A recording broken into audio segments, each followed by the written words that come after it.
Most people think this war is decided by tanks and missiles, but the truth is colder. This war runs on cash, and that cash moves on water. Russia built a hidden bloodstream at sea, a shadow fleet of over 600 tankers, old hulls, dark owners, quiet routes. Every voyage is a moving ATM for the Kremlin, and it helps fund roughly 40% of Russia's war budget. Now Ukraine is changing the rules, not by matching Russia ship for ship, but by hunting the money itself. Sea drones, low cost, high impact.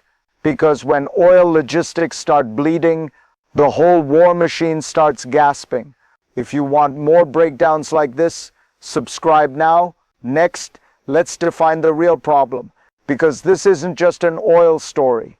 It's a system story. Here's the real problem. Russia doesn't need to win the battlefield every day. It just needs to keep the engine running. And that engine is financed by oil that still finds a way out. Even under sanctions, even under price caps, even under global pressure. Because the war isn't only fought with weapons. It's fought with cash flow, shipping routes, and insurance paperwork. That's why the Shadow Fleet matters so much. Those tankers are not random ships. They are a floating workaround, a moving loophole, a gray zone pipeline that keeps money flowing back into the state. And as long as that pipeline breathes, the war stays funded. But once Ukraine starts hitting it, the war becomes more expensive, more fragile, more unpredictable, and the world starts feeling it too far beyond Ukraine's coastline. Because when energy logistics shake, markets shake with them. Now let's rewind. Because this system didn't appear overnight. It was engineered. To understand this, you have to go back to the moment the rules changed. Sanctions hit, the price cap followed. And on paper, it looked like Russia's oil revenues should collapse. But war economies don't collapse politely. They adapt. They mutate. They build new pathways in the dark. And that's exactly what happened here. Russia didn't just keep exporting oil. It rebuilt the export system itself. A fleet of aging tankers quietly switched hands. Ownership became harder to trace. Shipping routes became less transparent. Compliance became a performance, not a reality. And the goal was simple. Keep the barrels moving. Keep the money moving. Keep the war funded.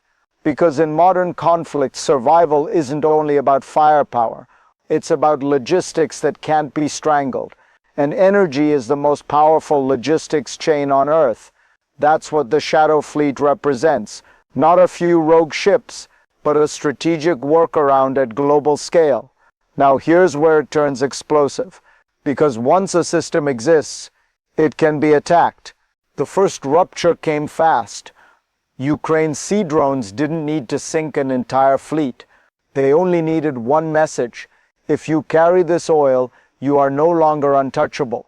And suddenly, what looked like a quiet shipping operation became a battlefield. Reports of tankers being hit in a short span didn't just create headlines. They created doubt. Fear doesn't need numbers. Fear only needs possibility. Because once the ocean becomes dangerous, every captain starts hesitating. Every insurer starts recalculating. Every buyer starts demanding deeper discounts. And the Shadow Fleet, built to hide from paperwork, now had to hide from weapons. That shift is massive. It means the war has a new front line. Not in the trenches, not in the skies, but in the invisible space between trade and conflict. And it also means Ukraine has found leverage. A cheap strike can trigger an expensive chain reaction. And in a war of endurance, the side that forces higher costs often wins. Now let's go deeper. Because this isn't just about drones. It's about the system those drones are targeting. Here's the hidden mechanism most people miss. The Shadow Fleet isn't powerful because of steel. It's powerful because of uncertainty. It lives in the gray zone, where enforcement is slow, where ownership is blurry, where responsibility dissolves into layers of paperwork. In that world, risk becomes tradable, and Russia learned how to sell that risk to the global system.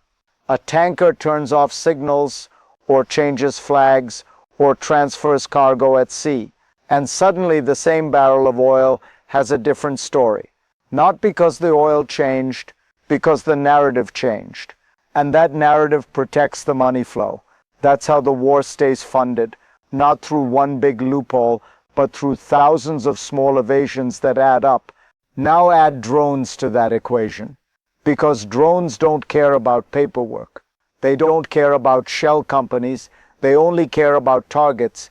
So the shadow fleet faces a new kind of pressure. Legal fog doesn't stop explosions. And when risk becomes physical, the entire economic machine starts coughing. Now the escalation continues.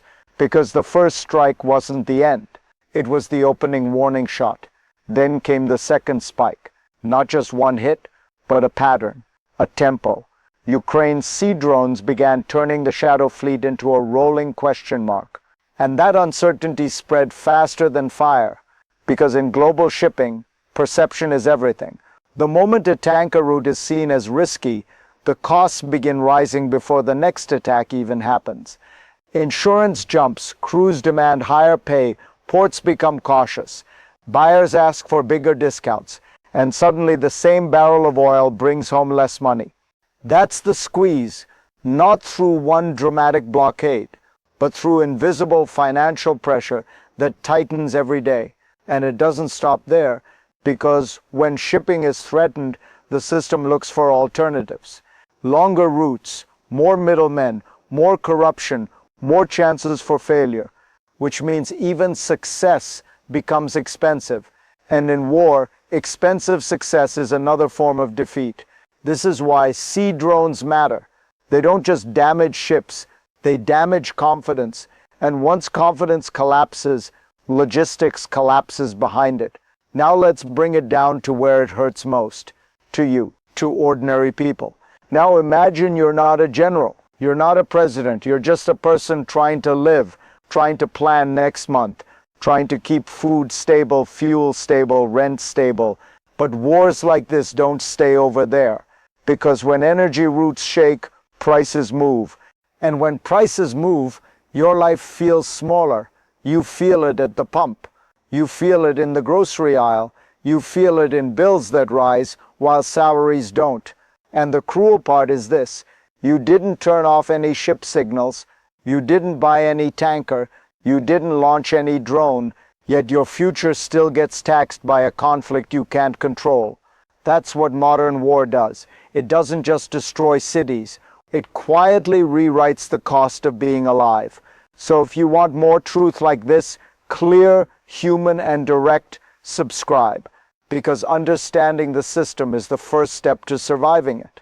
Now zoom out with me. Because this maritime fight isn't local anymore. It's global. This is where the story becomes global. Because oil doesn't just power cars.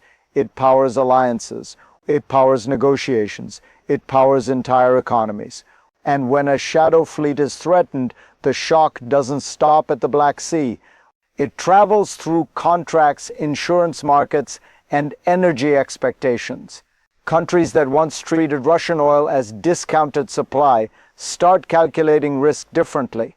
Traders price in uncertainty, shipping lanes feel tighter, and suddenly the war is not only a military conflict, it's a volatility engine. Now think about what this forces. Russia has to protect exports, not just territory, and Ukraine has found a way to apply pressure without matching Russia in raw firepower. That changes the chessboard, because every tanker disrupted is more than lost cargo. It's delayed revenue, lower margins, higher costs, and an economy pushed into a deeper dependency on improvised survival. This is how wars widen, not by expanding maps, but by pulling more systems into the blast radius. And the moment global systems react, political decisions follow. Now we reach the hardest part, what happens next. So where does this go next? There are three paths, and every path changes the world differently. Scenario 1 is the best case. Pressure works, the shadow fleet becomes too costly to operate at scale. Insurance stays high, discounts deepen, revenue tightens, And Russia's war funding becomes harder to sustain without painful trade-offs, not because someone won overnight, but because the machine starts starving. Scenario 2 is the middle path. Russia adapts again. More secrecy, more rerouting, more layers of protection. The shadow fleet keeps moving, but at higher friction. The war doesn't end. It just becomes a slower grind that drags on markets and politics year after year. This is the world of permanent instability, not collapse, not peace, just constant tension. Scenario 3 is the worst case. Escalation spreads, a strike triggers retaliation, a miscalculation hits the wrong target, and suddenly maritime disruption becomes a wider energy shock, bigger price swings, bigger fear, bigger global pressure to solve the conflict fast. Here's the truth. In modern war, the battlefield is no longer a place, it's a system. And systems don't break loudly, they break gradually, then all at once.